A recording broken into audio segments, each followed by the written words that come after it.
I will be releasing a really, really, really amazing Magnus baby for free. I will be raffling one off if I win the popular vote.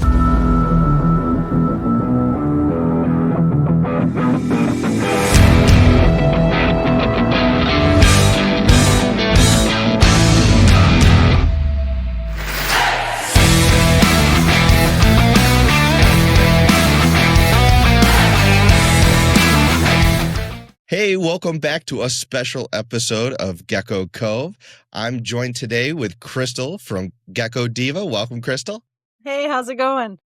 I'm doing fantastic. So I am really, really getting excited for this month because this month is the beginning on Thanksgiving of the 15 minutes of lame competition that I will be partaking in.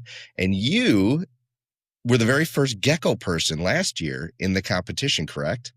Yeah, I don't know if I was the first gecko person. I don't remember like what they've had in previous seasons. I know that they've had some other like reptile breeders, but I think I was like the only main like like the one that was focused on geckos, not just on like Yes, multiple it's your different main species. thing is gecko because it's Yeah, mostly snake breeders for the most part. Different absolutely. snakes, I mean, mostly that's ball the python. ongoing joke that I was pushing at them last year, right? Was that, this has to be more than a ball python contest. Oh, I love it. Well, I'm going to continue that strategy this year because I think Yes. there's a few people who have geckos.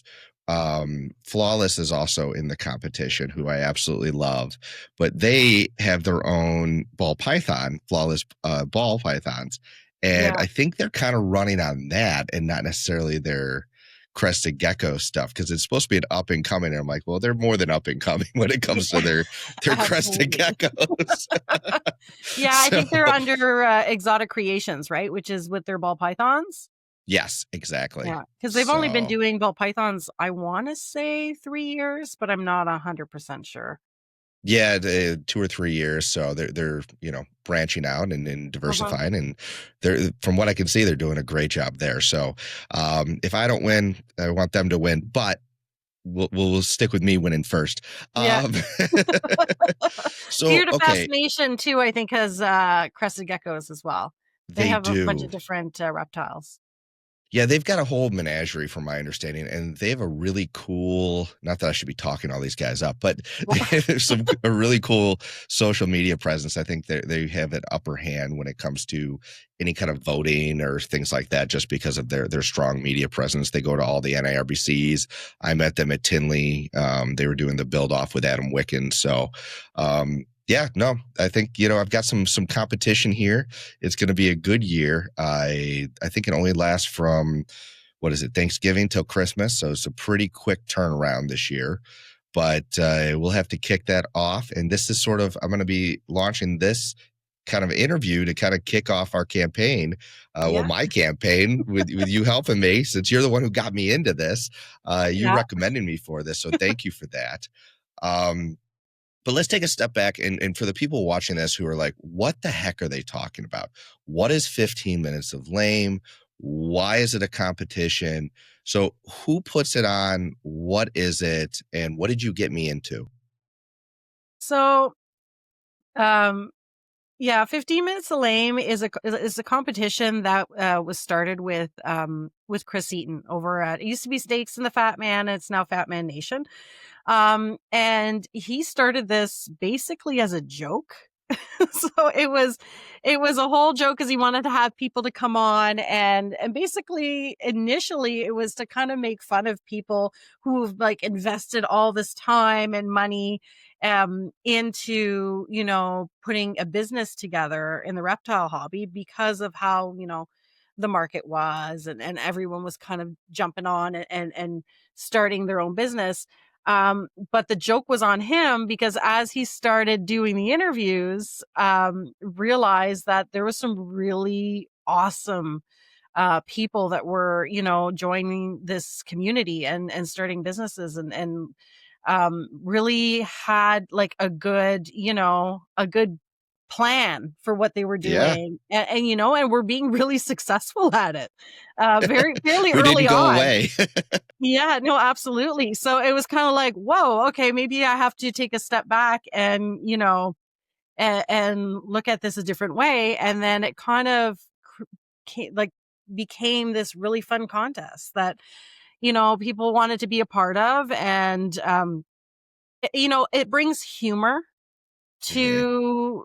to what we do. You know, the comedy is not necessarily for everybody, but I find that you see um all sorts of people that are now kind of jumping in and taking part. And the whole thing is to bring us all together. And that's what we're seeing now, even in the years where we're having it branch off from ball python breeders to now gecko Mhm. breeders and other species, is it's now kind of starting to touch other parts of the industry, right? Yep. And what I sort of saw it as, and why I kind of jumped in when I was really honored when he reached out to me and said that you recommended me and, you know, he wanted to have me on. And why I was honored is it seemed to me like it was a way to showcase new and upcoming people in the industry and give them a shot to, in 15 minutes, share with a whole new audience who they are and what they're about. And then this competition is sort of just a fun party after party to see who gets Absolutely. bragging rights of being the lamest, you know, new breeder. And Yeah, so to I'm be like, honest, yeah. I wish I yeah. had the belt here that I could, like, show off to everybody, because that would have been super cool. Yeah, it's, you know, I don't know what the secret sauce is when it comes to winning this, but I don't think Yeah. that's the point of it necessarily for No. everybody. It's to, you know, get to know the other competitors and support each other and reach out and kind of motivate you to build your brand even more as a new company, is my understanding. And I Yeah. think, you know, that's a cool thing.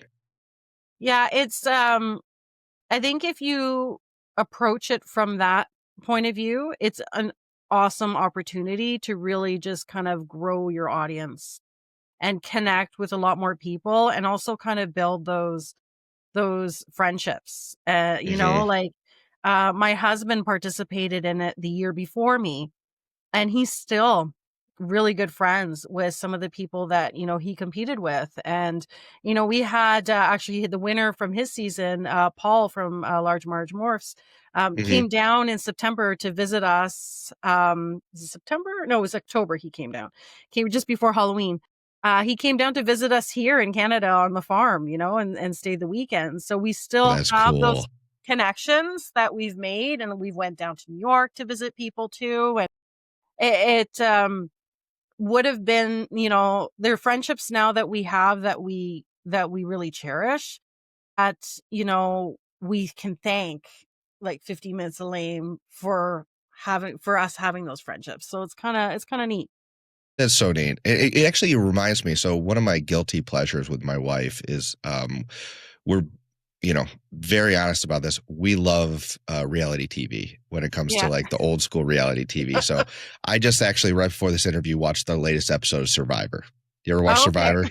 Yeah. Yeah, So I haven't watched it in a while, but yes. yeah, it is changed. I think they're on their 49th turning to their 50th season. But the Oh, reason I bring wow. it up is, if yeah, I listen to some of the podcasts too on Survivor, and a lot of them are former contestants that run the podcast, and they talk about how it's a Survivor family and a Survivor community, and you know they've got the winners and they've got the multiple winners and things like that, and there's bragging rights that come with that, but at the end of the day, they all kind of, you know, not all of them get along, but a lot of them do, and a lot of them, you know, it's the camaraderie of, oh yeah, we were in this season together and we did this together, and you know we went through a similar experience in life, and that's what we're all doing. We're really going through a similar experience starting a new business in the reptile hobby, and so we have so much more in common than we do, you know, apart from each other. And I think in today's world that's a great message to really give just the world. Yeah, no, absolutely. Yeah.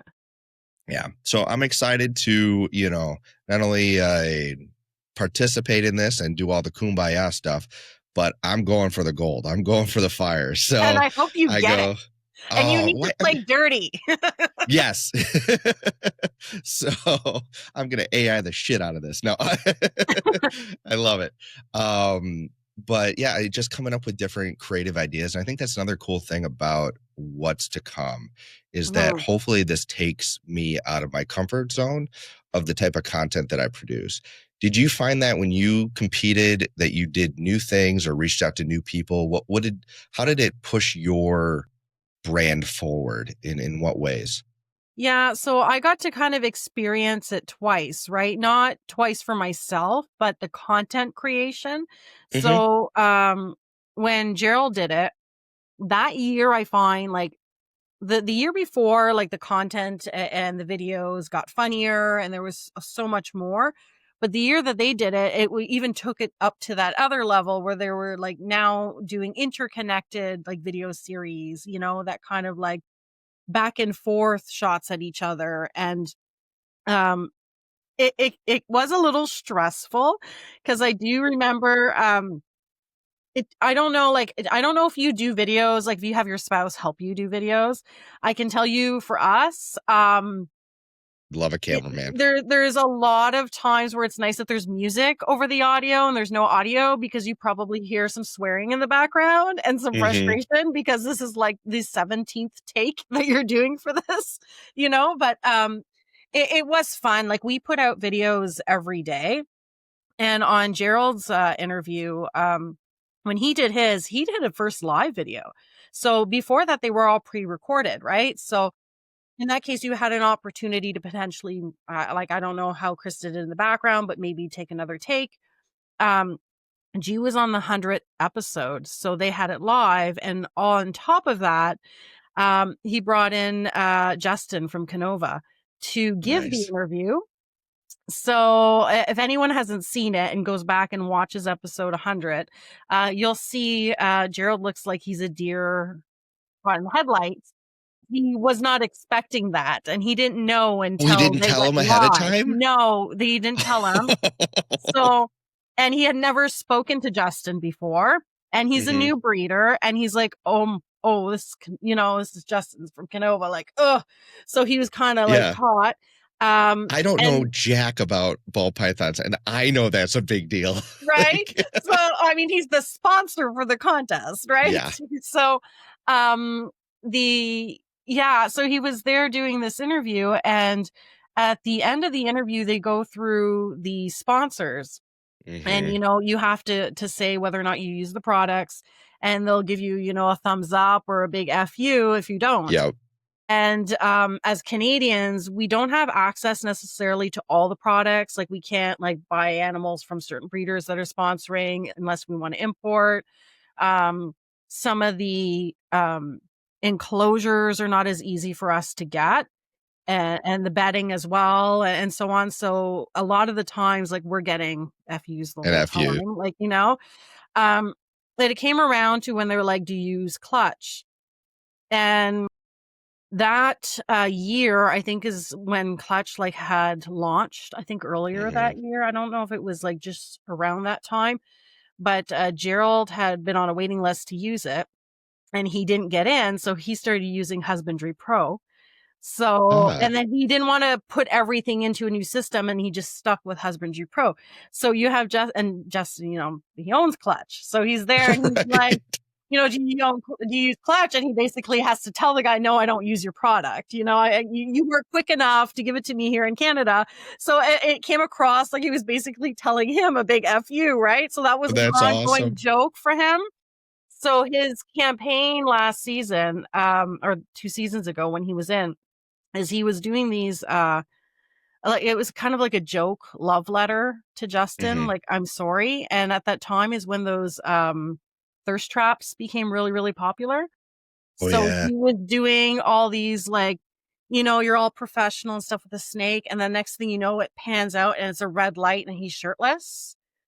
And it was like, "I'm sorry, Justin, this video's for you," and then we tag him in all these videos, right? So Yeah. so that'd be like and it was like an ongoing, like a weekly thing that he was doing. So, like, coming up with content like that, where you're trying to engage with other people in, Yeah. like, and trying to have other people in the contest or try to make people laugh and get their interest and, kind of getting people to engage. Like, having had that experience doing it with him, When my term came around, I kind of like knew what I was getting myself into, I guess, because I had already seen everything that he went through. Like, as much as I wasn't part of it, I still kind of had a back seat to what Right. was going on. And you So guys are married. You share information. exactly, right? Like, and strategy, like I would help him and stuff. And so I don't know, for me, if it kind of like whether it helped or hurt me, because at the same time, it made it seem like, it was kind of like our second shot, even though we're two separate businesses, like chance number two. But we're very much independent You're very artists, different. right? So like what he Right. does and what I like, I don't get into his business and he doesn't get into mine. Um, but it was fun to be able to do it again. That's for sure. Lots of work Absolutely. in videos though. Yeah, and that, I gotta gear up for it. It'll be fun. Trying to yeah, my buddy John, who I do the other side of this podcast with the Gecko guys, that's what he does is reels, and he's hilarious, and he's a lot younger than I am, and he knows how to do it, and he knows what's trending, and so maybe I'll just copy him. Anything he You does, have I'll a just spin it. So consultant. exactly, he's got a very cheap retainer too, so I'll take Don't that. share that with everyone. Yes. So, but no, he's awesome, and so hopefully he can help me with this a little bit too. But because yeah, as awesome as it is that you and your husband got to kind of bounce ideas and both be in this, my wife no interest in this whatsoever. So, Yeah. you know, I'm doing this definitely on my own, which is fine. But yeah, I'm excited to kind of jump right in. I don't know exactly what it's going to be. I'm going to fly by the seat of my pants. I'm just going to do an awesome job, though. Let's be honest. Yeah. I I so I think you guess kind of have to, though, because when I came into it, I had the idea of being prepared.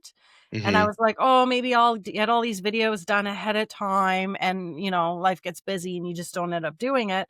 I'm kind of happy that I didn't, because a lot of it was very much, um, you have to go with the flow wherever it takes you. And in our season, there was a lot of back and forth, like mhm, clapback videos. So someone would do something and then they would, like, in their video, they would like poke fun at you and you're like, I'm doing a response video to that and I'm going to mhm, one up it. Like there was one where they had signs up to vote for me. And we ended up painting the side of my car. And I'm there driving by with my car that says vote for me, like, so how do you keep one upping those videos? So we kind of went on that idea. And yeah, so you go you just paint the kind of have, water tower. yeah, you just kind of have to have fun with it, right? No, that's great. Okay, so you didn't necessarily go into it with a concrete strategy, but you've watched a few different seasons of this now. If you were to give me advice on if I really wanted to win this, not just participate and have fun, right? What do you think are the things the winners have done very well that people should really pay attention to in past seasons? I thought I knew that, and I thought Right. I'd be able to put that into win, and here we are. I don't have the belts. So, It's okay. It's I all right. do have to say, um, if I look at like the past winners, there's Mhm. always been a defining moment that swayed the judges. The first piece really is to have that support for the public vote.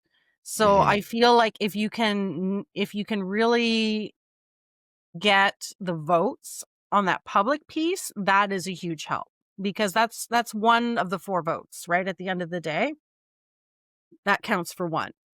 For the judges, well, I can give you tips as much as I want, but I don't think it's the same judges this year. So this And is so a that's complete a chip in curveball, right? itself. So I really, like, I Get know to for know the past judges. years, there's always a defining moment, and it tends to be something that's very memorable and funny. And like Charlie last year was when we did our the debates at the end, Hmm. and he was dressed as a wrestler, and I mean, he stood up and he like tore his shirt like Hulk Hogan, right live on that, and right then I'm like, he's gonna win it. As soon as I saw that, I'm like, it's gonna happen You right didn't then want to and rip your there. shirt off at that moment? Yeah, I'm like, well, I should have thought of that, because if I would have done that, maybe it would be in a different situation right now. This would have been like, you know what? Competition over. She wins. Give her the belt. Give her the belt. Oh Oh, that's goodness. great. Yeah, and, like, I think Paul the year before, it was a comment he said, so I really think that you have to nail the debates. The debates is a really huge, seems to be a huge deciding factor in the past anyways. I don't know how it'll be this year, but I think for the main thing is to have fun with it. Yeah. Yeah, from what I've watched the debates from your season and the season before, and one thing I've noticed in the debates is that you've got certain people who are super quiet, and I'm like, well, they're not going to win, and then you've got people who, yeah, they're quick, and that you can tell like they're having fun, they're into this, and hopefully I can be, that energy. It's just like you watch, you know. There's got to be debates, I'm in the US, you're in Canada, but like, when politicians are up there and they've got to go live on screen, it can make or break your candidacy. Absolutely. Yeah. And so it doesn't mean that they have to say all the right things. It just means that maybe it's one or two comments, one or two moments that go viral, or just stick in people's heads. Right. Yeah. No, absolutely. I'm excited. So, okay. I feel like, and I've got to, you sort of said this last year, we've got to take it away from the ball python people. I Yeah. think that's, someone needs to be the first to take it Year away of the from them. gecko breeder, man. Yeah. Yeah. And not only that, I am a specialty gecko breeder. I'm not Yes. even the main crested geckos, though that's changing, which we'll get into in a little bit. I want to talk to you about that. I got my first, I've got a breeding trio next year So of bold exciting. striped tigers. I know I'm joining the cresty side. So no longer just the Garg side, but no, it is going to be a fun time. And if you guys don't know or haven't watched, Chris on Fat Man Nation, right now he's not doing great health wise, and I really want to just send out my prayers to him and wish him a speedy recovery. So, just for that sake, if you guys could like the video and send him prayers that way, that would be fantastic. Yeah, So, and go check out the video on the 2 days from now, right? It's on the 25th when they're going to do the video with the judges, because he will be on there. You can yep, go and yep. tell him in person or virtually, I guess, live. Yes, actually, what I'm going to try to do is launch this video right after that airs. Awesome. So we'll get that going. So if you hopefully watch that, then you get to watch this. Perfect. Or should I do it beforehand? I don't know. We'll make it up as we go. That's the See, fun part I about guess it. you're all going to find out when you watch this video. Exactly. Which one did we do? When did you watch this? So I love it. But yeah, no, definitely watch it. Get to know the judges. I'll get to know the judges a little bit better. And the big thing is like we said, 1/4 of the votes, or it's three judges, and then the community gets to vote for that final vote. And so, anybody who can vote for me, it's a daily thing. I'll set out links. Every vote really does help. And getting people just to feel motivated, on a consistent basis for 30 days, that's a big ask. Yeah. So what was your strategy there to get people to actually click the link? Because there's a lot of probably fatigue, after the third day. Yes. Yeah. I would say my percentage on the online vote wasn't very strong. There was some other individuals that had some really good groups going. I think Charlie said like he even had like a barber shop that was in on it. So every time someone came in, he'd make them vote when they'd come in for Wow. their appointment. Like there was so there's some pretty good strategies that people kind of put into play.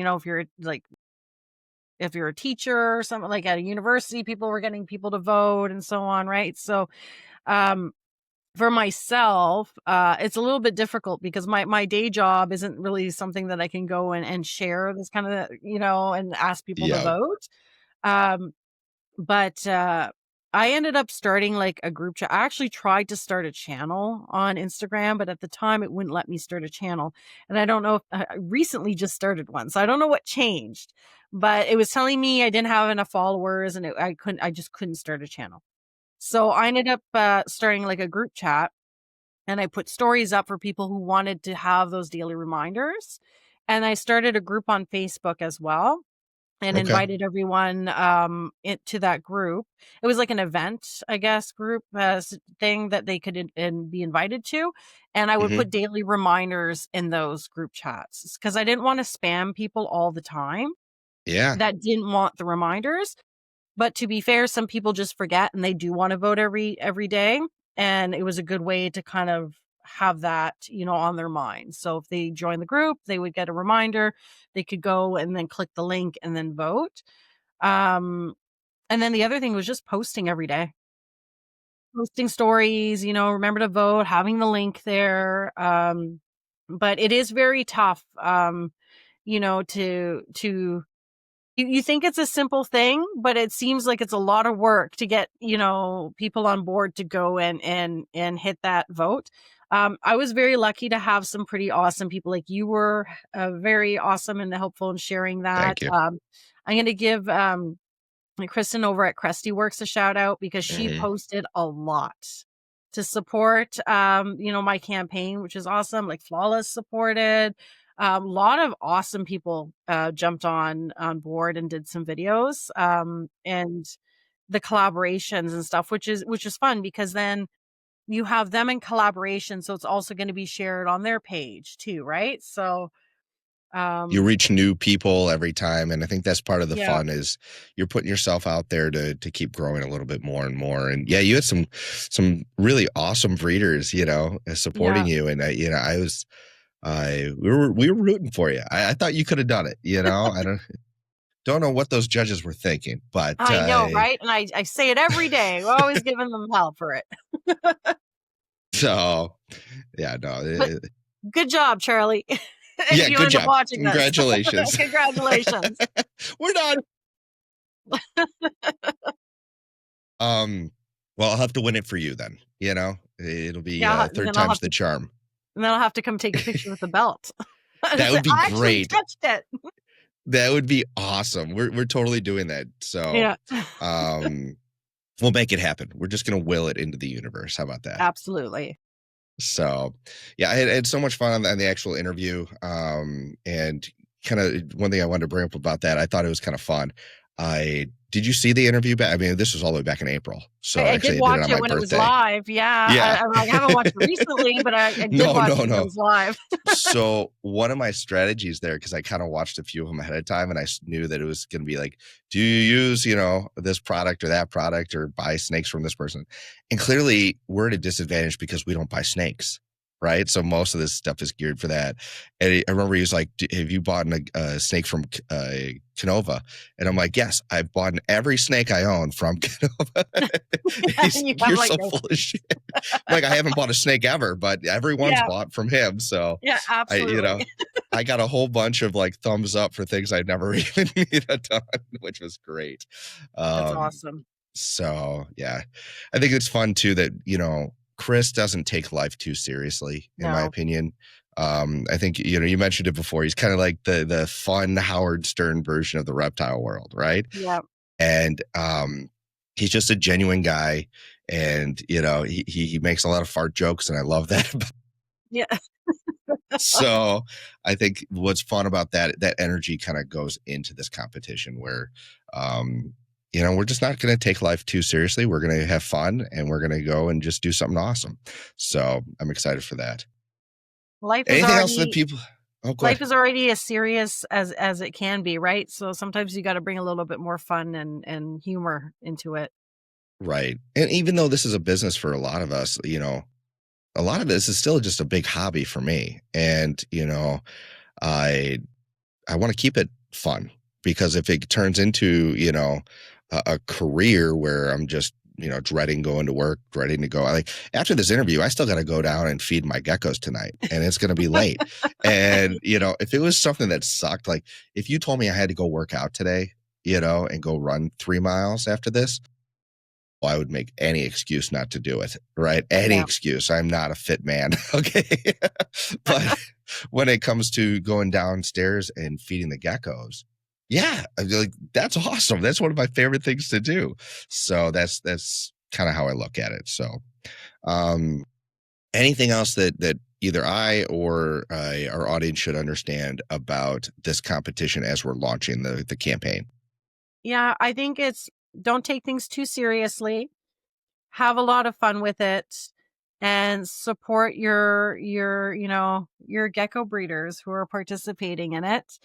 Uh, and don't be afraid to kind of think outside the box and to ask to even participate. I've had people that I didn't even think of, because you get so busy and trying to come up with ideas and make videos all the time. And one thing, like, I'm like, "Oh, did I reach out to this person?" And I've had people come up to me who I did do videos with, and they're like, "Oh, you should reach out to them." I'm like, "I didn't even think of that," you know? And Hmm. then start kind of helping, build those collab videos and the campaign side of things. So I think as a community, just kind of like have fun with it and work together to do that. And I think the biggest takeaway that I had from 50 Minutes a Lane is that collaboration piece and Hmm. just that reach and that growth on social media.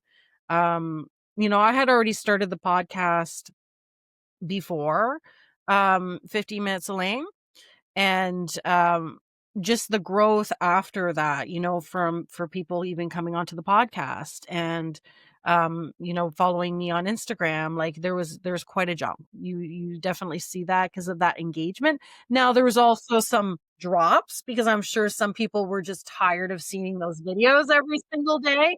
What is this video? Because some of them were Yeah. not even gecko related, right? But I think it's just have fun with it. Yeah. Well, I know they're going to be true fans of mine if they can see this face that often and they Yeah. don't unsubscribe. So Absolutely. it's the ultimate test. No, that's great advice. And again, I just want to say thank you for, supporting me and kind of recommending me to jump onto this. Mm, Um, and I wanna say something on that point.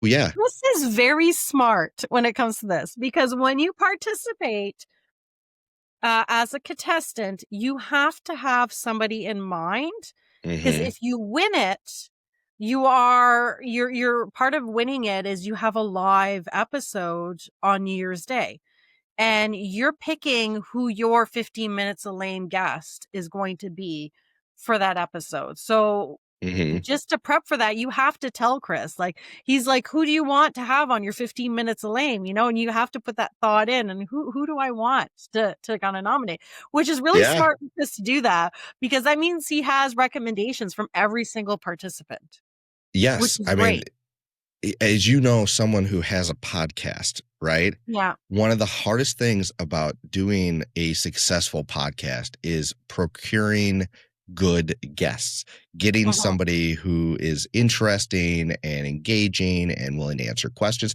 just willing to come on. There's so many Yeah. great people that I would love to have on the podcast that are either shy or just too busy. You name the excuse, right? Mhm. And sometimes it's just timing. But yeah, just that pool of people is genius. We should Absolutely. implement that. Everybody who comes on our podcast has to recommend someone else. you That's know, yeah, exactly. right? I Right. just thought of that right now. So Genius, Chris. Yeah, I'm giving you a shout out. love it. Yeah, no, the man's awesome. So we really, I'm excited and I'm humbled and I'm gonna win it. I'm gonna win it. I'm just gonna keep saying it until it's true. And Um, I'm gonna vote very for you every day until you do. Crystal, you're the best. You're the best. So, I kind of shifting into your side of the business, right? So, you've got the podcast going on, you've got your crested gecko business moving and shaking. What got you into this? Was this you just watched, did your husband get into ball pythons first and you're like, I want to do something but just different? Or what got you into keeping reptiles and crested geckos in particular? Yeah, so this is completely blamed on our daughter. So she wanted, she had been bugging us for a snake for several years. And we had kept saying, no, no, no, no. And her aunt had gotten her like this pygmy hedgehog, and it was kind of like a rehome situation. And she had had this hedgehog for a while, and the hedgehog had passed away. So my husband and I decided we're going to go get her, something to, another animal to kind of cheer her up, because it's tough for a kid, to lose that Absolutely. pet, and to go through that. Like, she had taken some time to grieve. And then the initial idea was, okay, we're going to look at maybe getting her, a guinea pig or something fluffy. Right. And the enclosure that she had for the hedgehog was this huge, like, glass terrarium enclosure. Like, it was the whole setup. And it's just not suitable for more of a rodent, like a guinea pig. And so when we were looking at getting her a new animal, the it ended up kind of being like, well, now we need a new habitat for this animal, and now we need this. And then we were kind of we were there, and we're like, you know, she'd been really wanting a snake for a while, and she has the perfect setup. Like, the enclosure would be perfect to set it up for a snake. So we just needed, like, the proper substrate and hides and all that. It's just kind of decorating it for that, right? Yep. So You were primed for it. heat mats and whatever, right? But it was kind of where we took that jump. We're like, well, we're gonna get her a ball python.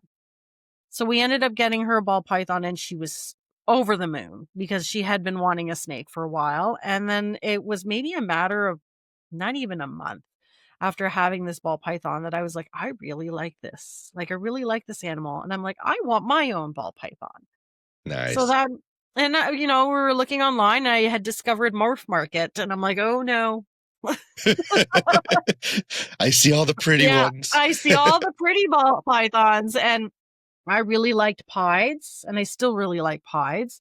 And so I kind of jumped on that and ended up getting myself a pied ball python out from British Columbia across the country. And, they shipped it here, which is the first that I've ever, I'm like, oh, they ship reptiles to your Hmm. house, and this is all new to us. Right. So, We and then my forget how husband, scary that is the first I time. know, and I'm like, and I was so nervous, and and here comes Neville, and I'm like all excited, and we had set him up in the living room, and then my husband's like, well, that's not fair. I kind of want one too, because he was like, really into it. So then he ends up getting himself. It was it was a female ball python, but it was a het pied, and and then next thing I know, he's there in Canada, we have Kijiji. It's kind of Hmm. like a Craigslist, but not as, I guess, sketchy as a Craigslist. Um, Depending, I guess, in some areas, but Right. yeah. And he came across like this lady who was selling, she had like a collection, I think, of 5 ball pythons, and with the setup and everything. And next thing I know, he's like, I'm going to pick up these 5 ball pythons. And so it just kind of snowballed from there. And it all started As it does. with the ball python. Yeah. And then we had built the room on the other side of the windows, specifically as a reptile room, because this area here was still kind of like a living room for the kids and a game room. And yeah, we had started VIP morphs. So, you know, And what year we was did. that? It would have been like, we were COVID babies. Like, it was Hmm. maybe that first year of COVID is when we really started. You guys started the snakes okay. That's not that long Yeah. ago. That's like 5 years ago. Yeah. So, and to be honest, like, I got into geckos like by the end of that year. Like, Okay. it wasn't that long before I decided like I wanted to do geckos. But it wasn't to this scale, right? It was we ended up having the ball pythons, and we were working on projects there and really focusing on that. And I had just happened, as you do when you're doing research on genetics and stuff, you're watching a lot of videos online and talking to a lot of people, and you come across other videos where you're seeing other reptiles. And I'm like, oh, those are really cute. And I had just kind of gotten a crested gecko for myself, just kind of as a pet. And Hmm. it was just a hatchling. It wasn't very big, and I took time to kind of raise and grow that gecko. during that fall and winter, and I was like, yeah, I prefer the geckos. Then it kind of snowballed there, and I got geckos and had them in that room, and he's like, "Hey, you're having too many geckos in this room. I'm gonna build your own room because you're taking over my space." And then That Gecko is Diva awesome. was born. Yes. Oh, that's great. Yeah, no, it's crazy how fast most people's stories go, you know. Yeah. And some too fast, Mhm. some about right, you know, it just kind of depends on the person and their finances and things like that. But they're not hard to take care of. They're very addictive, you know. Yeah. And there's just so many options out there. Like what were you drawn to initially? What kind of projects? Well, when I had first um got the geckos, that my first gecko is just like it was a pinstripe harlequin Hmm. that I got. It wasn't Gorgeous. anything. It was very very pretty, very dark. Nothing like super fancy, but I just really liked um just how their personalities were, and how you interacted with them. Um and the first geckos that I got, like I had gotten like a Halloween and some pinstripe because I really liked the pinstripe look. Hmm. Um and Phantom. So they're like I got like a strawberry Phantom, which ended up being empty back. So those were the first ones that I got. I didn't go all in right off the bat with geckos, right? Like I was still focusing more on the ball python genetics, and the geckos was more kind of like originally it was like, well, we'll have some geckos when we're vending together in the future, like kind of like it wasn't supposed to be its own thing, what Yeah. what it became. But the You more I weren't worked, looking for it, but it just kind of found you. yeah, the more I worked, and I don't know those of you who are listening, who do this with their partner. Sometimes it can be a little bit challenging when you don't agree with things, and there's already enough things to kind of butt heads about. That's it's we enjoy doing this together, but it was kind of nice to do our own thing and have my own projects and his own projects, which is what we were doing initially with the ball pythons. But now even to have our own space, where he was when I started with the branding for Gecko Diva, he's like, "Oh, it's kind of girly, it's all this," and I'm like, "I don't care." Diva. I'm like, "I don't care. I mean, this is what I want to do." And I started Right. designing some of the stuff with my daughter. So I'm like, "You know what? It's not your business. You don't have a say." Yeah. You don't think about that because, okay, as someone who isn't doing this with their spouse, right? Mhm. And how, like, I show her stuff and she's like, cool, looks the same to me. And I'm like, Yeah. no, no, no, this is different. And that, I kind of, you always want what you don't have. And sometimes you don't know the other side of it, right? Be careful what you wish for. Um, if she was involved, I couldn't make all the executive decisions, right? Mhm. Like I changed my logo, right? And so I didn't ask anybody. I just did it, Yeah, you know? and you might have Um, really liked the logo, and if she didn't like the logo, then it makes it for a little bit more challenging to move forward on some of those pieces, yeah.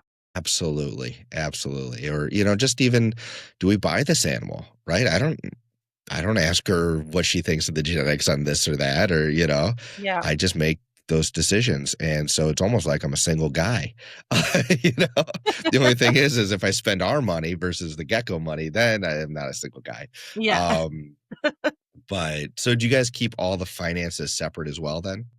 Yeah, so, That's smart. basically, like, VIP Morphs is its own thing, Gecko Diva is its own thing, and, um, he buys the animals he wants. I mean, we still kind of talk to each other about it, right? Like, he'll be like, "What do Sure. you think of this animal?" And I'm like, "Well, what projects are you wanting to put it in?" And you kinda have that back and forth. We kinda rely on each other to almost be a buffer to not make Hmm. impulsive decisions, which is kinda helpful. That's awesome. Um, yeah, but at the end of the day, like, I think he'll ask me a little bit more on the ball pythons because I was doing it with him before, Hmm. and I was still kind of actively doing it for, like, the first couple years, with some of those genetic pieces in like, the strategy part with some of the projects with some of the genes. Yeah. So, whereas with the geckos, like he's completely like, I don't want to It's know another anything language. about it. This is just going to confuse me. I have no interest. Please don't. Sure. You know what I mean? So, Absolutely, I get it. yeah. I'm getting into crested geckos, and it's confusing the junk out of me, Yeah. some of this stuff. I like, I just thought, okay, I'm getting into bold tigers, and I'm like, okay, a lot of them look like are they phantom? Are they not phantom? Like, people disagree on whether phantom's in half this stuff, and you know, there's just so many little things that the main people that I listen to, they don't even agree, right? And so it's hard for me to determine what is fact, what's not fact. What am I really working with, especially if I'm looking to invest some money in something? Mhm. There's some cut and dry ones for the most part, exanthic, things like that. Um, I don't know. It's kind of it's fun because there are so many options, but also it's confusing. And that's why I like my gargoyles. They're pretty straightforward for right now. They will catch up. Like gargoyles genetically, I feel like are behind crested geckos because crested geckos turn over a little bit faster. They're more popular. There's more people breeding them. So we found more morphs. Where with gargoyles, just, they're starting to gain that popularity and then we're starting to see things pop up, which is really exciting, but we're just behind. And then you take ball pythons and it's like, well, that's 10 years ahead of everybody, Yeah. Light years ahead. Yeah. and that they're being able to be imported still, and find genetics that way. That's huge. Um, if okay, so you've got your toes in the ball python world. If you were to get rid of all your geckos and jump back into ball pythons, Mhm. right? What project would be your project you'd want to work on? Well, it's still the main project that I had the keen interest when we were doing it, which is the maple Hmm. project. So the maple is still a fairly new gene, right? It was found with Corey Woods, Okay. fellow Canadian breeder. He's the one that, founded the het red exanthic and red exanthics, and he has a whole bunch of other genes under his belt. But maple is one that was very similar, looking to like Ultramel and Monarch. Um, and we had just kind of I had found, an animal that was a het, but it was a het new gene at the time because he hadn't named it. And then when he finally named it Maple, I saw that that animal, that was available had switched and it said het Maple, and I had been following, his posts on Maple for a while, and so I was like, "We need to get that animal." So we ended up getting it's a recessive gene, and we ended up getting it in, and, it was a long game, right? Because we're like, "Okay, this is a head animal, it's not a visual." And then we got really lucky and were able to acquire another possible het. Hmm. Um, and this was a few years ago because we still had to, put time in and wait till they were ready to pair and until we had the both of them. And we produced our first visual maples last season. And That's then this awesome. season, we produced another visual maple, and we have another clutch that we're hoping to produce visual maple puzzles. Hmm. So that one is something that was kind of like a long game that I was really, really excited about. I like orange stuff in ball pythons. So Yeah. like a lot of the projects had like orange dream with like hypo in it. So the orange or calico and the orange would So pop. pop a little more. Yeah. So Yeah. do And you we ever look at those projects and go, okay, I saw how this went with ball pythons genetically, and crested Mhm. geckos are different. They're more polymorphic. But do you ever go, okay, I could see it going down this route, or I'm looking for this to pop up next because that's sort of the trend with other reptiles. Do you ever kind of cross reference those to kind of predict your Yeah, projects with cresteds? I think the experience from the ball pythons had me more prepared going into the crested geckos because Hmm. the ball pythons, when we started, we basically just bought, everything that we Hmm. that we thought was pretty that we can get our hands on. And then we really kind of dialed it into specific projects that we wanted to work with the Cresties. I hadn't really gotten a bunch of Cresties before. I had like more of that serious thought of having it as a business, right? So Yeah, I really did more research and found out what I really liked. And then from there, had that, when you thinking ball pythons and talking recessives and combos, and because sometimes they're double, triple recessives and so on, you always think long game, because you're like, what is it that I ideally would like to produce? How many years of pairing and holdbacks do I need to do to get the animals that I want to keep to eventually be able to produce what hasn't been done yet, or what I'm looking to produce, right?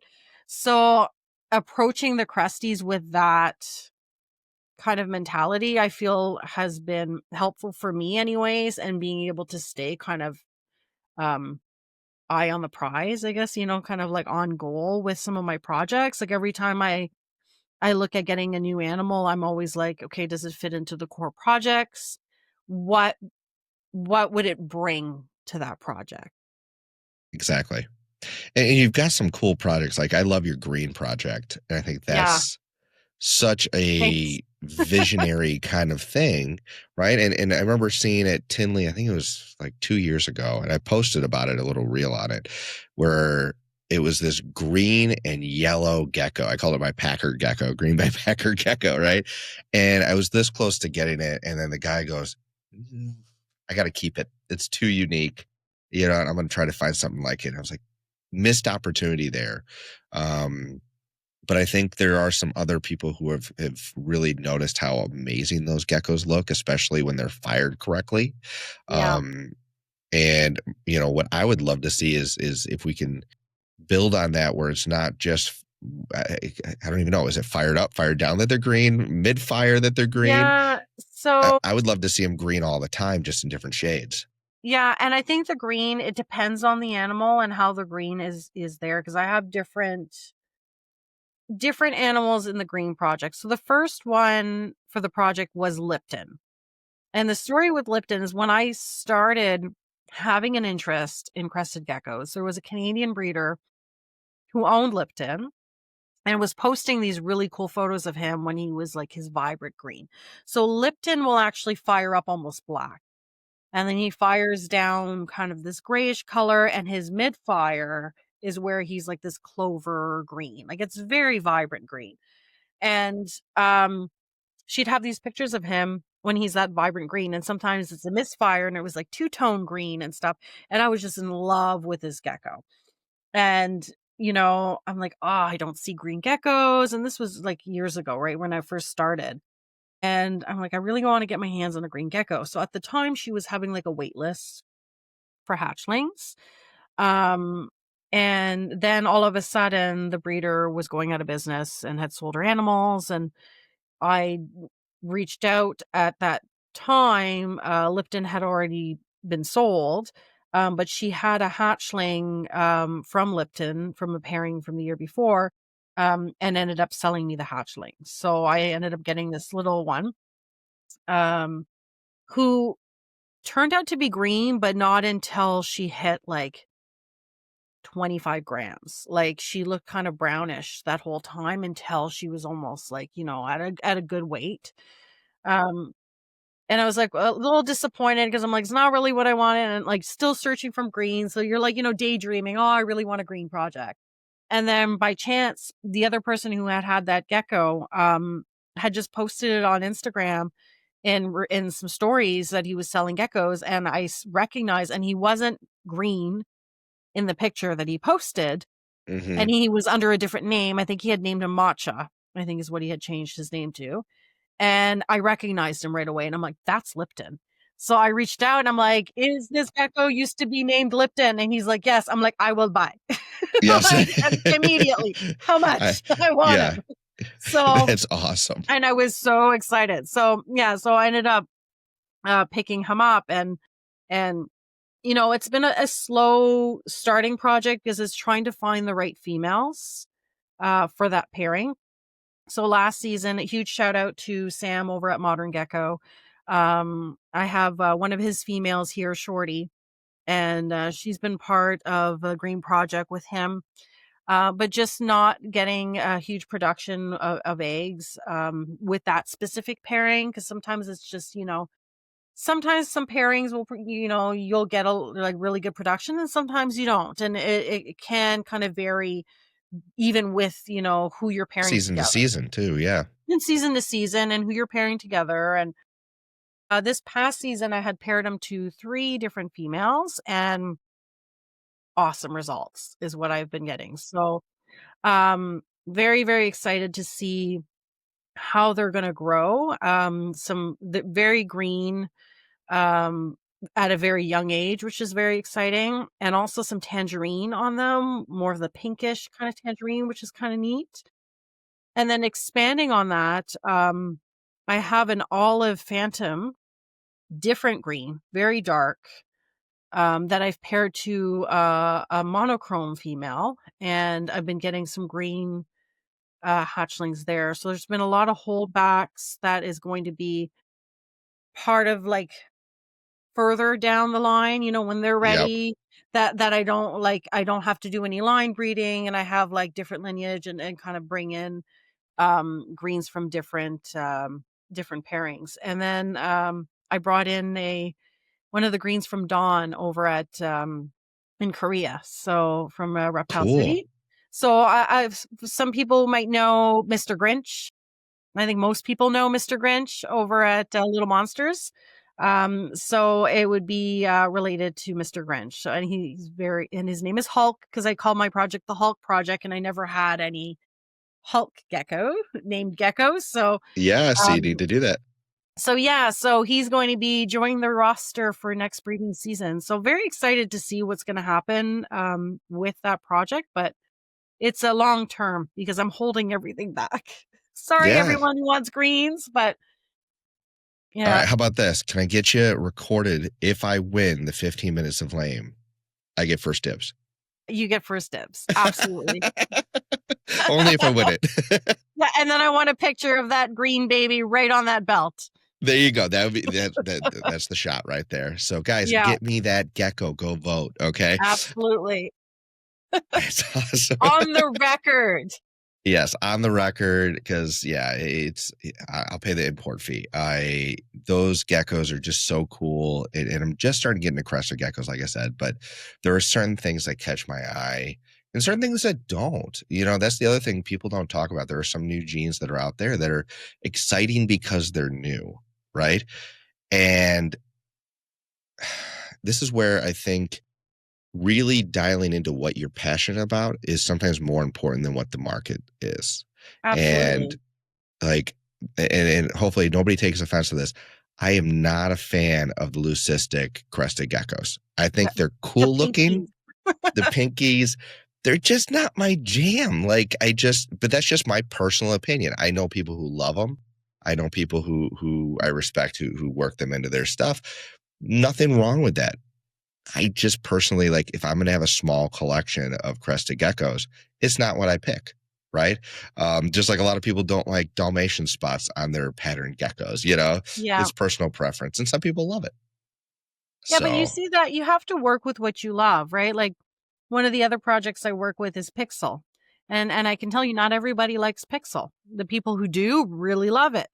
But there are many people who are not a fan of it because of how the pattern looks. And it's really what you have to work with what you love. And I'm very thankful, and I feel very blessed every time I get to open the incubator and I see a new hatchling come out. I'm like, I'm excited every single time, and exactly. that's, you can't beat that feeling. Maybe Yep. there's some things that could beat it, but it's still kind of, it's nice to have that. And it'd be really sad if if you would be doing this and not feel that joy.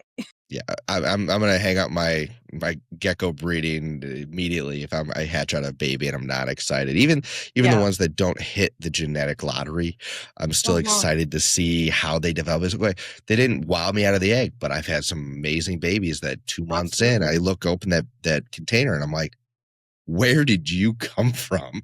Yeah. And that's Hold exciting to me. back. Yeah, yeah, and I'm not good at that, I'll be honest with you, just because it's so hard.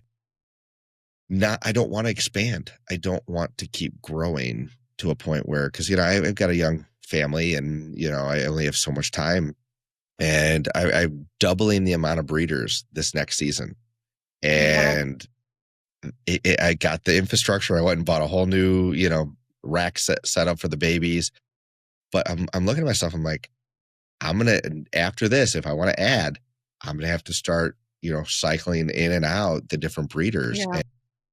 um that'll be the next phase of my kind of gecko journey is either I eat my own words and I keep growing, right, which has happened. I think I said 12 Mhm. was my max, and I'm going to be at like 17, I think. Yeah. you know but I think that's the fun of the hobby is you set goals and you set parameters for yourself and you do what's best for you at the time, but things change. Yeah. No, absolutely. But yeah, like one thing, kind of going back to like do what you love, and it's okay if you don't like everything. One of my favorite conversations I had when I got into crested geckos was I ended up getting into tigers, right? I think it's most people who've listened to this have heard me talk about it. And so I was looking for bold striped tigers with orange. And there's certain people that are automatically coming to your mind, right? Whose geckos is probably the most, marketed for that right now. Um, but one of my friends at Cowabunga Cresties, Penny, she had some amazing babies, and I picked one up from her. And the funny thing is every time I talk to Penny, Penny hates gargoyle geckos. Oh, And she will tell me she thinks they are so ugly. And it's okay. We're still good friends. And I go, that's all right. I'll eventually get in, and see your side. Maybe one day she'll pick up a gargoyle from me. I'm not going to hold my yeah. breath, but everybody's got their thing, and I'm You going to find know, something we have in common later. I've never like I understand. Like I have a couple gargs here and I'm like, oh, they're fun and stuff, but they don't like kind of get me as excited, as working with the Cresties. But I Yeah. did take in a female Garg and she ended up laying viable eggs and I incubated them. And those little I have two little hatchlings Nice. and they are adorable. They are so chunky. They have great appetites and they're kind of winning me over. Yeah. The babies are, not that the adults aren't great, but to me, you see the stark difference between crested geckos and gargoyles even more when they're young, right? Because you can get really chill adult crested geckos. But to me, I don't know if it's just my experience, but my babies, straight out of the egg, very few of them are flighty. And a lot of them just kind of like, they're just lumps on a log, and they're awesome, and they look like little mini alligator babies. Yeah, no, that's cool. That's true. When I saw it coming out of the egg, I'm like, oh, it looks like a little alligator baby coming out. Like they're really cool. Yeah. No, the little alligator, little dragon, whatever you want to kind of spin Yeah. on them. But yeah, so obviously I like them. That's not what this episode's about. But No, very but you're cool. winning me over. I'm trying come to the Garg side, guys. So I got to work that into my campaign for sure. Yeah. Um, so you're working with pixels, you're working with your green project. You also work with phantoms, correct? Yeah. So I try to have Phantom intermixed in some of the projects that I do, but mainly really like Empty Back and Lily White Phantoms. So Okay. that's mainly where I'm working it in. And Tigers with Phantom as well. So like with Lily, I have a lot of tiger lilies with Hmm. Phantom, which is kind of exciting and been a neat project. So I have one of my girls is a tiger. You can see the stripes through it. Tiger cap lily phantom. Okay. And yeah, she is really cool, and she's really red, So very red. so a frappuccino, not a Oh, cat. frappuccino, 'Cause correct. you got See, the lily I'm a, cat, it's a I frap. do. Yes, it's a frap. So I do that all the time with her too. But yeah, she's really cool, but she's a very low expression lily. Like Mhm. hardly any white on her. She doesn't have any pinning. So I'm pairing her to my non-cap, non-lily. I don't want to mix those Yeah. two. I know that enough. super bold striped male that's a yellow base. And so So we'll see what exciting. comes out. I'm excited. Yeah. But I like that I can see really thick. The Phantom to me kind of blends out the tiger stripes a little bit. And so I'm trying to understand Yeah. how those things work together. Or I don't Um, know if that's the like I lily. I don't haven't, know what's yeah, doing I it. haven't, for me, like I'm not like tiger is not a huge thing that I've focused on. I just kind of have it in some of the projects that I'm working with. The tiger that I like that have been popping up for me have been more with the strawberry. So Okay. I've been seeing a lot more like almost like a red tigerine coming through like a yellow. So it's kind of bold in that way. Hmm. But the thing I'm finding neat is when it like crosses over the dorsal. And I have some that have the pinning because it's a phantom lily, and then you're seeing the tiger crossing under that pin, which is kind of cool because usually the pinstripe will break it up. And then you'll see kind of it where it'll have Yeah, like my understanding was they outward were pin. sort of fighting each other, Yeah, so right? you'll To have it usually go underneath is see cool. yeah, you'll usually see like a tiger will come and hit a pinstripe, and then the pinstripe will then kind of get like broken pinstripe, right? But I think because this is a phantom lily, that lily's really pushing that pin. So then you're seeing that tiger go underneath. So it would be really cool to see how these are going to grow up and how they'll kind of mature, and if that will become more bold or if it'll kind of, tone down more. I'm not sure how that's going to pan Yeah. out, but That's one thing I gotta say I do love about the crested geckos. It's frustrating as hell, but I do love this, is that even the morphs that were they're true morphs, right? Like lily white, like cappuccino, like sable, all the xanthics. When you intermix them with all the other polymorphic genes, they don't play by the rules, right? They do no. weird things, and it confuses the crap out of people because they'll be like, no, it doesn't do that. It is this way 100%. And you're like, but I did it. And then look at this. And so I think that Yeah. can really confuse people that are just diving into this for the first time.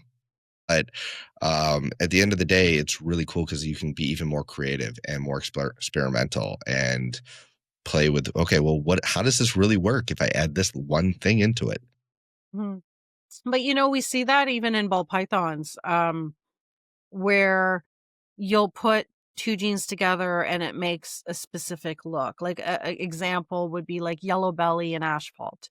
You pair those together and you're making a highway, right? Or a freeway, whether you're using asphalt or gravel.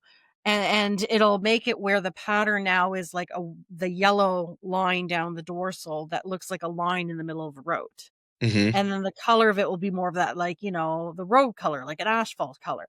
So, when you're putting those two together, that's the look that you're going to get. But then if you put in a different gene, that might change that overall look. It might enhance it more. It might, make it more broken. So I think like even with crested geckos, like you're saying, like we said before, we're still scratching the surface Hmm. and we don't know necessarily how all these different genes can interact, especially with all these new genes popping up and they're polymorphic. So I feel like we're in such an exciting time right now that we get to kind of do these pairings to kind of figure these out. And like for myself, like I take notes of these, like Yeah. example, empty back, it was very believed the empty back, you needed the pinstripe, and then you have like those stripes on the side. But like I know I've hatched empty back with no pinstripe and it kind of has a pixely look to it. So like keeping track of that, well, like Yeah. if it doesn't have this, it looks like this. And then keeping notes if it repeats again. So you can kind of keep track of how that works. That's the part I find exciting and super interesting. And I know there's like I'm not an expert by any means. I am not telling anybody that I'm like, you know, The incredibly guru. knowledgeable or the guru of genes. Like there's so many more breeders out there. I mean, like, Little Monsters has been doing great work with their book, and they've partnered up with other breeders as well to kind of do that research. I had a ley line on the podcast recently who's been very knowledgeable as well. And I think just working in collaboration, people who are working on different projects and sharing those notes is how we're going to kind of see that research and, that growth on being able to figure these things out and Mhm. being open-minded to it. But I find like I can nerd out on genetic talk and learning about it. Like I find it very interesting. Definitely. I mean, half of my conversations with Gecko people are on theories of genetics Yeah. and how do things work and how are we going to, pair things up for the next season so that we can kind of test these theories, right? And some people are dogmatic. I know exactly what I know, and you're not going to prove me wrong. And I'm like, then breed it out, prove it. Like that's totally fine. I hope that Yeah. all your theories come true. Um, and then other And I people think are a little, yeah, yeah, sorry, I was gonna say I think too it's important like for me, I find I only feel very, very comfortable to talk about what I know. So, like, the projects that I work with, the observations that I've made with the pairings I've done and the geckos I've hatched out, this is the conclusion I've come to with all the other information that's available. Like, I'm not gonna sit here like, I don't have Sable. I don't work with Sable. I don't have Sable in my so I am not one to speak on Sable. A very basic knowledge of Sable. And, if someone has questions on that, I'll be like, talk to somebody else because I'm not the person to it's come and not talk my to you about this. forte. Exactly. So, like, Yeah. I think there's something to be said with that and just being honest in your own knowledge and like what you're working with.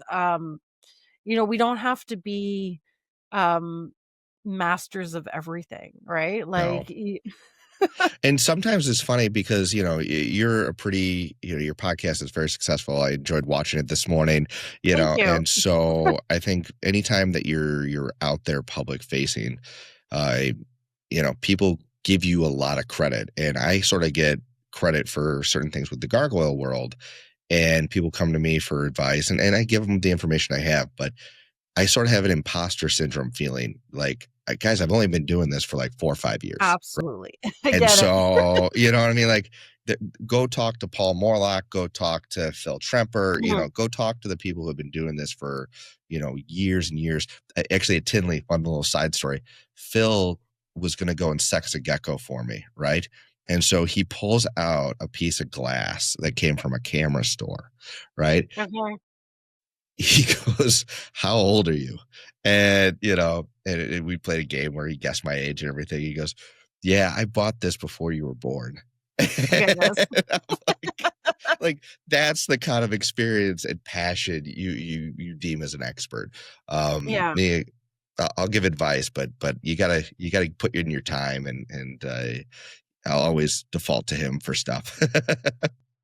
Yeah, no, there's a wealth of knowledge out there. I find myself asking questions to people all the time about different things and just because I want to learn and feel more Mhm, confident and what I'm doing. And you said it perfectly, the imposter syndrome. Like, I have my podcast too. And I always say like the show is for the guests that I bring on as an opportunity to share what they're working with and their passion, right? Like at the end of the exactly. day, um, I'm not in a position to say that I am, the incredibly knowledgeable about genetics. I have my own basic knowledge of it and specific projects that I work with. And I think they're a little bit more like my knowledge has grown more in those areas, but like I can tell Mhm, you lineage is something that I am not very well versed in. And that's something like that I keep my own lineage for my own like breeding purposes. But I know people who are incredibly,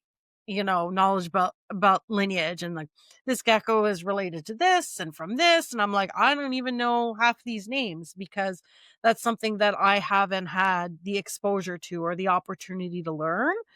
Um, so I think there's just so much that we can well, continue and learning and always learning.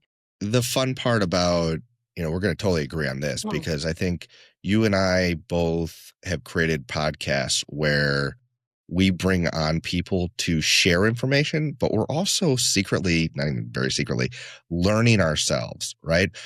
If Absolutely. you go back and watch my first episodes, I was such a newbie. I was asking such basic care questions, right? And Uh-huh. it's evolved over, the 40, 50 episodes I've done where I selfishly want to know the questions that I'm thinking about at the time. And so, you know, um, if you're just starting out and you want to go, get that kind of information, go back to the old episodes, right? If you're kind of a few years in, well, then come along the journey with me there. But I think the fun part is that you and I are not just sitting there behind a camera going, hey, in today's episode, this is what I'm going to teach you, right? Yeah. Instead, we're like, hey, we don't know what the hell we're talking about. We do to a degree, but let's learn from this person who's Yeah. awesome and knows so much more about this Absolutely. topic. Tell me And about this. yes. And so we get to share with other people, but I don't know very much other than I like the Green Project. It's so cool listening to your explanation of like what you're trying to put together and what your end goal is.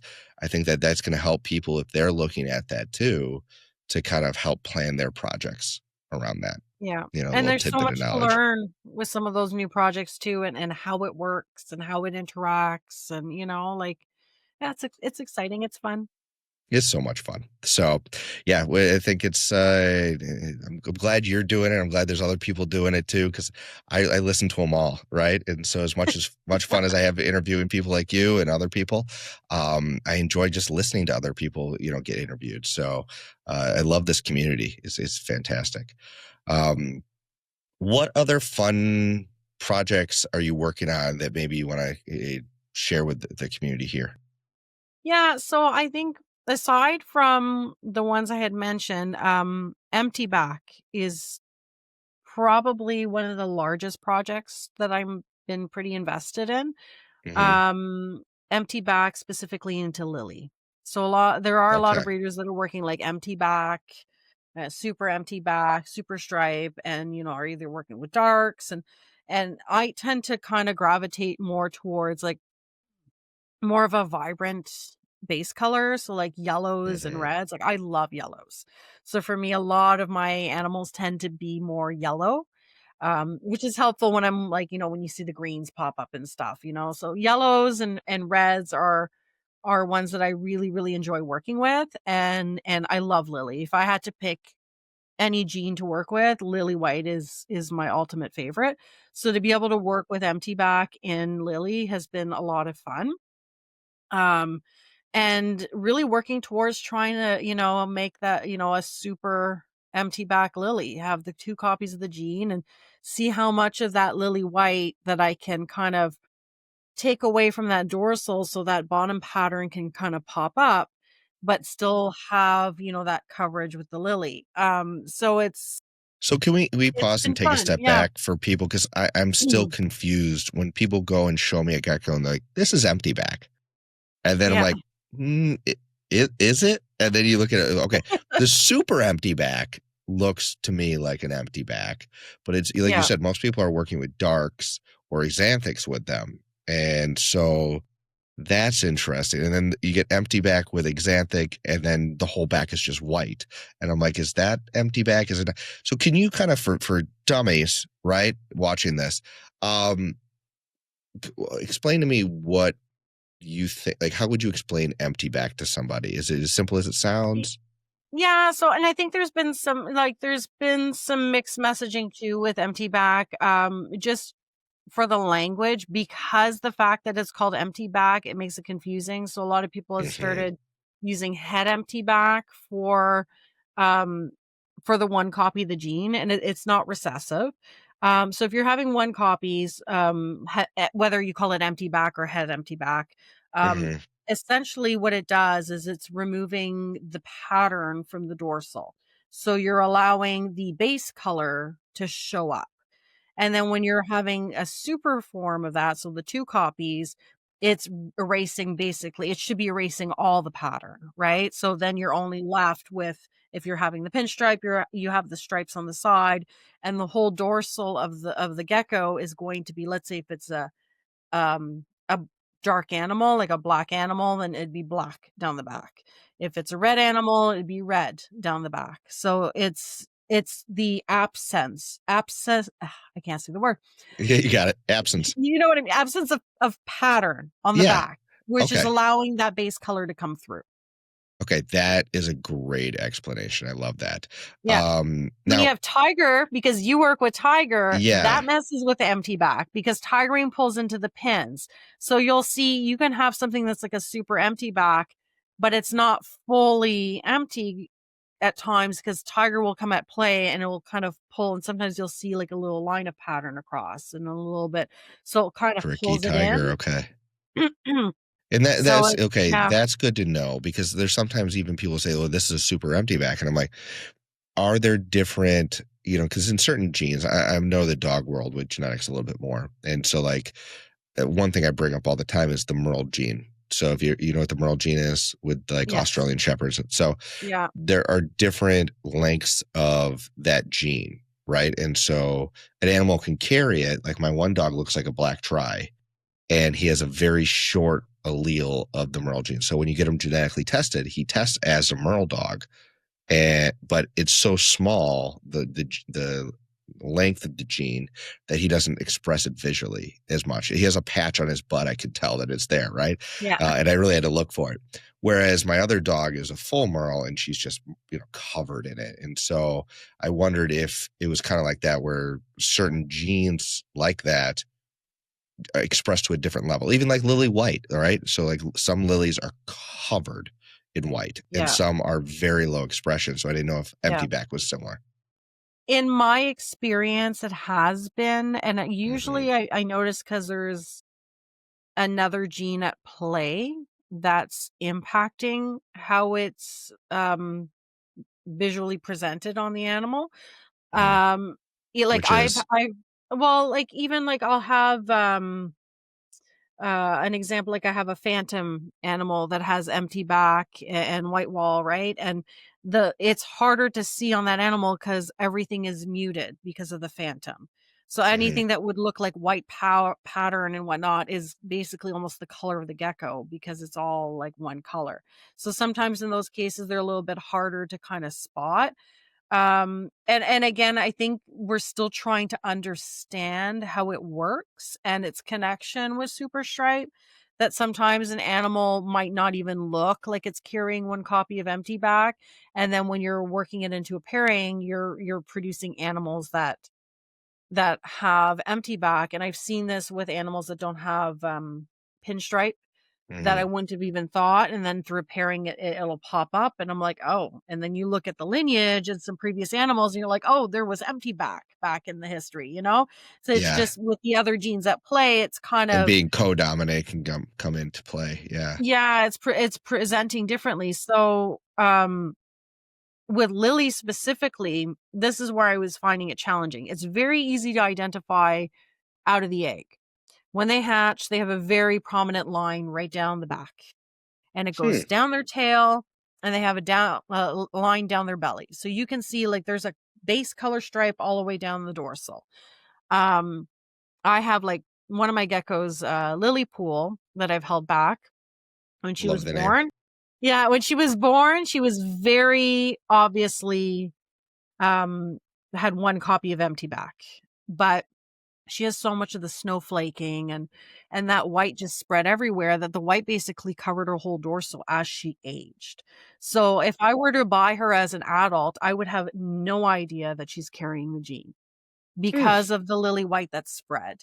But because I produced her and I've seen hatchling picture, I've had like her as a hatchling, and I have those pictures to even show and compare, like I know she carries it. So like in those instances, I think some other genes like the lily overpowered it, and you're seeing it cover, whereas some of her siblings that have held back don't have as much of that white coverage, so it's maintained that line down the Sure. dorsal.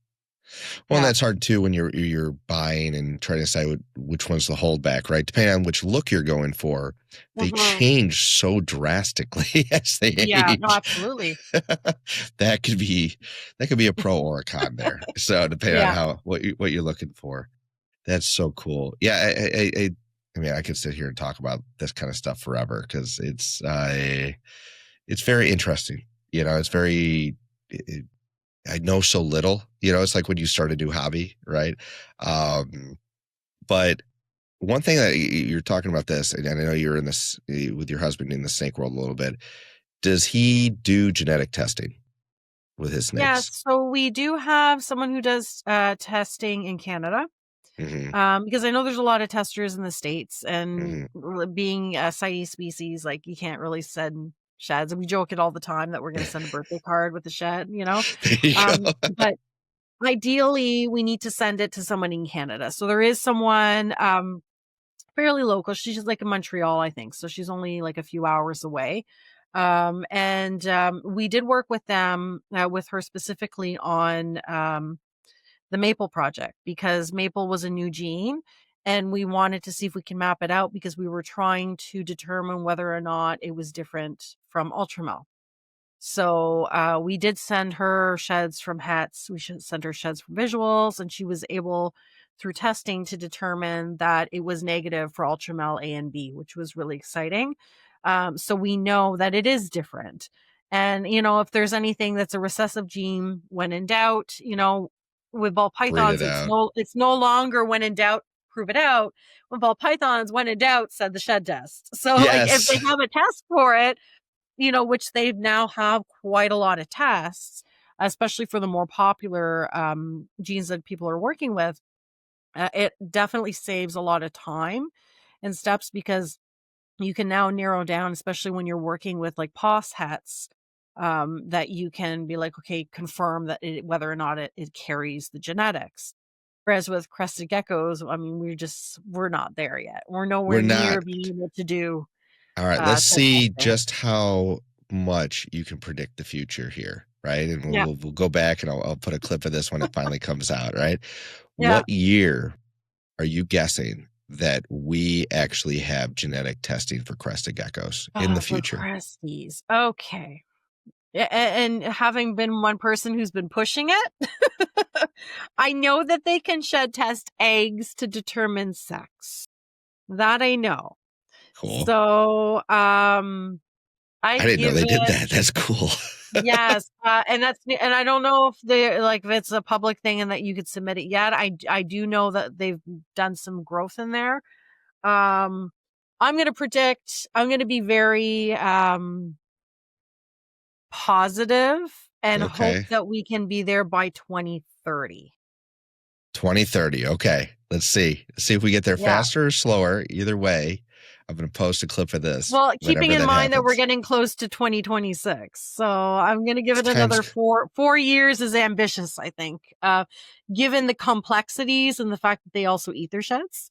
Yes, and that's actually what I wanted to bring up. Like, could you imagine the conversations people are going to have? Like, I've been trying to shed test this thing. Yeah, Like, I absolutely. can't get it. Like, I could see people like going in and try to like pick some shit off too early just to try to make sure you get enough for a test.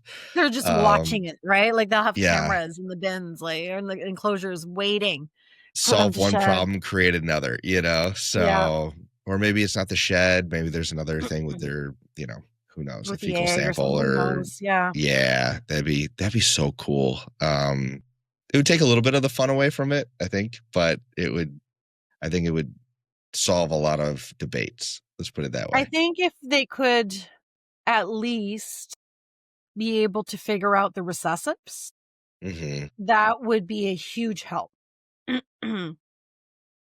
So, um, because those are, but at the end of the day, I kind of think it takes some of the fun away, because I do Right. love the when in doubt, prove it out. Like, why do we have to rush to kind of, push things along? Let's just take our time and have fun with it.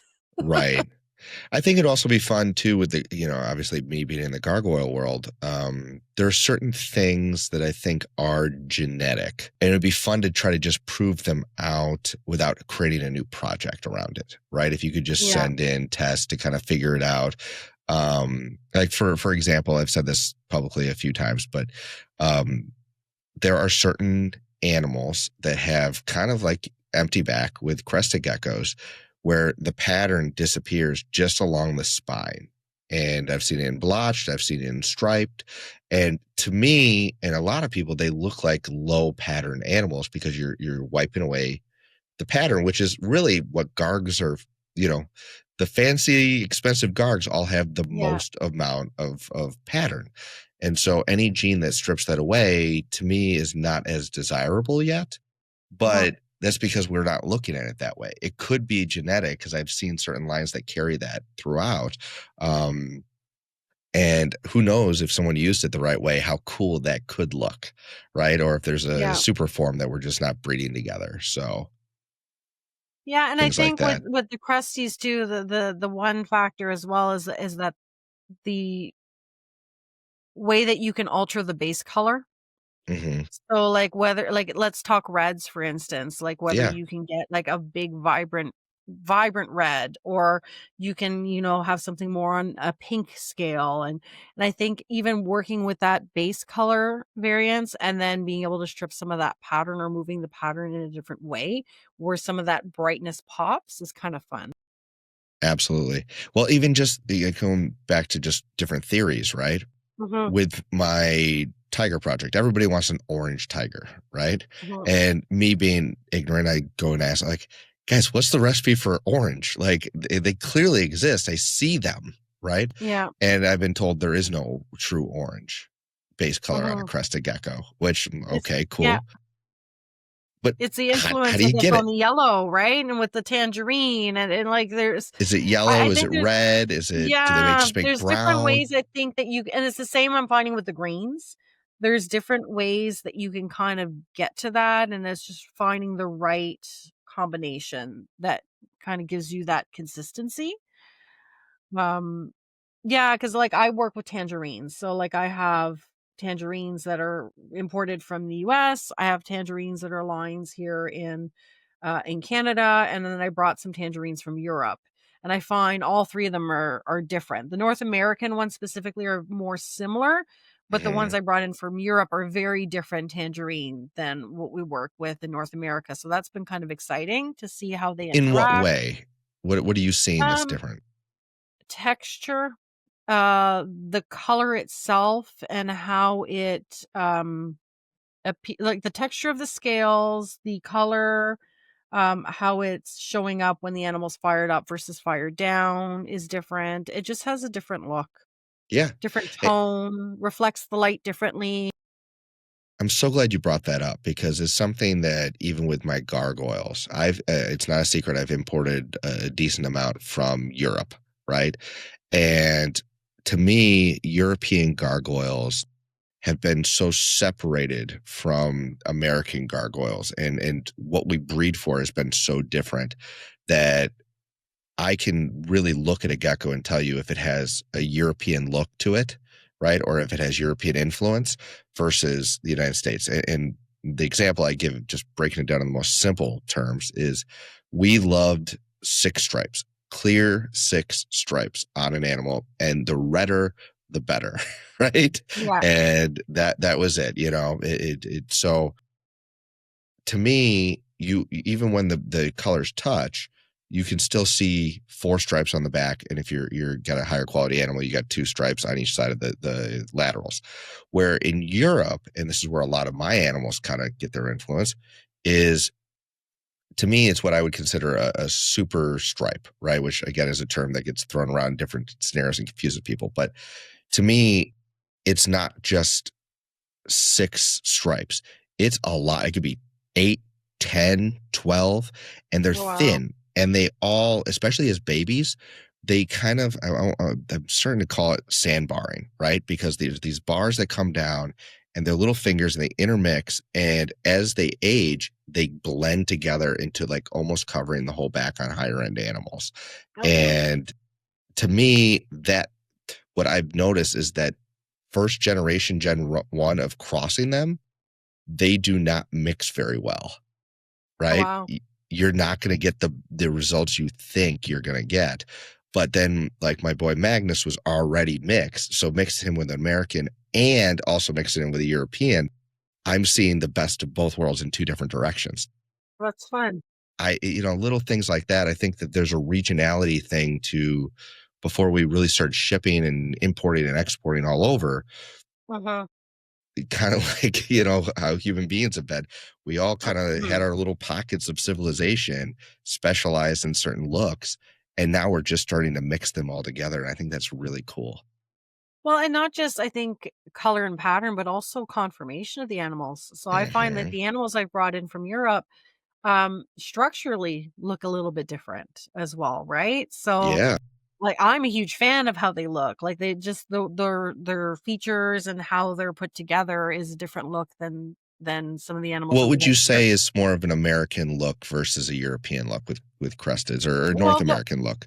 the ones that I brought down from Europe, I find are, I guess, more. It's hard to explain. They're not necessarily more of a compact, but they almost look more like a solid. Um, they're very solid looking, but they're Hmm. smaller. Like, Okay. they're not. Yeah. Yeah, it's.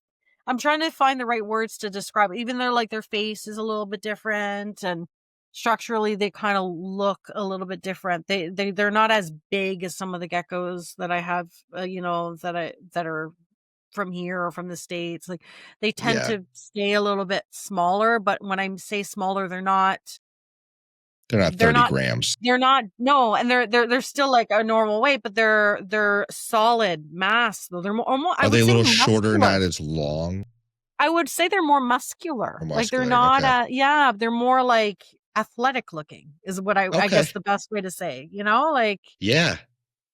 that's how Uh, I see them anyways. I mean, people might have other opinions, mhm. but, just the way that they kinda carry themselves Because and we the all look. self-select, these Yeah. animals, we are taking place of, nature in the selection process of what gets bred, what doesn't get bred, what gets, and we like what we like. We like bigger heads. We like this or that Yeah. here in this region. In this region, we like that. And again, with the gargoyles, yeah, there's definitely a body shape kind of look. There's a little bit more Uh-huh. of a triangular, pointy snout look on the European gargoyles versus in the United States, it was a lot shorter, kind of muzzle. Uh-huh. Um, just different, right? And sometimes it's not easy to explain without a picture. Uh, Yeah. but it's really cool. And then even the stuff in Korea, I think there's less of a difference per se yet, but I think that's just because they bought everything. They're Yeah. using our stuff, and then it's like, all right, well, we've seen that. It's cool. You just made it Yeah. look even prettier. Yeah, So, and I can't really say, like, I'm not saying it's necessarily, like, across the board. Like, I'm only imported you from know, one specific breeder, so at the end of the day, like, it could vary over there as well. It's just what I've noticed with what I've purchased and brought in, that they have kind of a different look, which I'm really excited, to kind of include in some of the projects. So, I wonder too if like UV plays a factor because I know with like I listen to I fairy tale dragons, right? Talk about how they keep their stuff outside, like all their bearded dragons, and how they just have a yeah, different conformation because they use more muscle and things like that, and they get more natural sunlight. I wonder because most Europeans use a lot more UVB than we do, and so maybe that has a factor even on the eggs and the development later on in generations. Who knows? So interesting. Huh. there's a random theory that just popped into my head. Yeah. Awesome.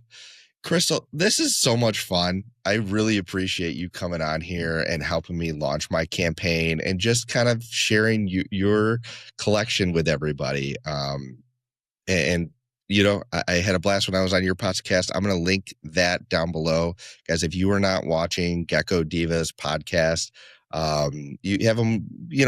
What would you say? You used to do them like weekly, and it's the holiday season. Or what? How often should people Yeah. be expecting these?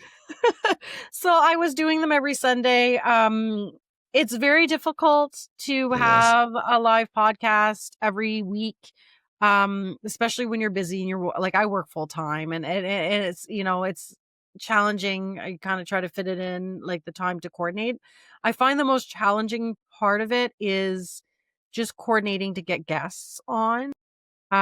Sundays is not an easy time, especially Sunday morning, for a lot of people to be able to come on a podcast live. I mean, people have families and other responsibilities. I think, I mean, a lot of people go to church on Sundays. So like it can be a little bit challenging.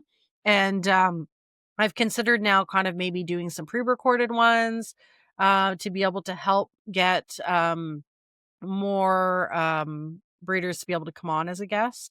I've switched hours around too to kind of be a little bit more accommodating for people on the West Coast, so it's not like crazy early for them to come on. So I find just that coordination piece is been challenging. So for me, that's been the main reason why it hasn't been consistent every Sunday, just because it's difficult to kind of, you know, the first year I was like super, super keen and we were getting this going. And then like with time, it gets to be a little bit more difficult to kind of keep up with it on a weekly basis. You're preaching to the choir here. Absolutely preaching to the choir. Yeah. And I do it all pre-recorded. And it's, it is, there's a lot of time that goes into it. Just, how many times do you and I talk and we had to reschedule one and things like that. So, life happens too. And I appreciate you making it work. And I just know that we do it because we love it and we love sharing it with you guys. And so go over and follow Gecko Diva on YouTube. Where else can people find you? Very active on Instagram. And I actually just started a new, what are they called? It channel? This new thing that's like a little group that you can go join. I think they're called channels. I haven't jumped into that yet. I need to do more research. So I just started one of those, but fairly active on Instagram is where I'm posting most of my updates. And then I do have my own website, geckodiva.com. I do have to revamp it. So that's the plan over the holiday break, is to take some new pictures and put animals on the website. The lights in my light box kind of died on me, so I need to get a new light box and a new setup for that. But yeah, put it on your list for Santa. Yeah, on my list for Santa. That, along with a nice stand mixer so I can make some fresh bread. Ooh, very nice. Yeah, but I would say Instagram is where I'm very active. On YouTube as well. I mean, we have the Coffee and Cresties on Sunday mornings live. Trying to get it again every week, but it's been kind of hit or miss. But I do announce it on Instagram, and I want to start doing the evening ones again, because I was doing the Coffee and Cresties After Dark, where we were doing Genetics Unplugged and Industry Unplugged, where we were having more of a panel discussion and talking about genetics and industry, which has been a lot of fun. Yeah. So there's a lot of stuff if you're just stumbling across, Crystal and Gecko Diva for the first time, we've got you covered. Go back and binge a whole bunch. It's going to be awesome. So, thank you again for recommending me and getting me into some trouble with the 15 minutes of lame. I will Best of luck to you. Thank you very much. We'll have to work on some reels together. Yes. I will have a link down below so you guys can go start voting. Voting starts again. It's daily. You can vote once a day, every day from Thanksgiving all the way until Christmas. I would really, really appreciate it. I will have a major incentive. If I win the popular vote, I will be releasing a really, really, really amazing Magnus baby for free. I will be raffling one off if I win the popular vote to my audience here. So hopefully that's a little incentive for you guys to just go and just vote. It's free. So awesome. I just made that up right now. I might regret saying that on here. I don't know. I don't remember what's in that agreement you had to sign. So. Yes. So anyway, and if I edit that out, then we'll just laugh and it'll be the end of the show. But but no, thank you again for your time, and I can't wait to keep watching your show and seeing what you produce with all these amazing projects. So keep up the good work. Awesome, and thank you so much for having me. It was like a great chat. I'm super happy to have been on the show today. Thank you so much. Well, thank you guys so much for watching, and go click all those links below. Go vote for me. Go watch Crystal. I've said it enough times. You guys have an awesome rest of your day. See you. Bye. Bye. Hey, if you've enjoyed this video and want to encourage me to make more Gargoyle Gecko content, do me a favor, hit that subscribe button, share this with a friend, and maybe check out one of the videos right over there. I'll see you next time on Gecko Cove.